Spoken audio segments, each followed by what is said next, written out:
matang macam ni? Ada tak?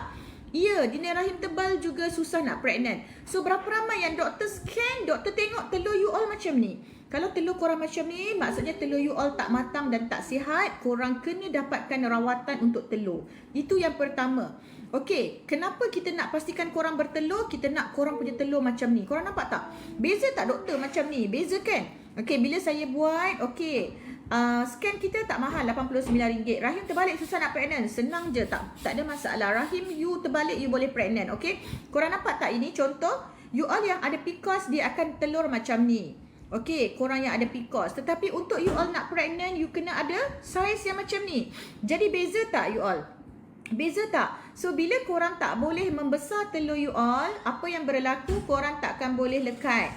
So walaupun korang telur banyak, so kuantiti tak penting korang.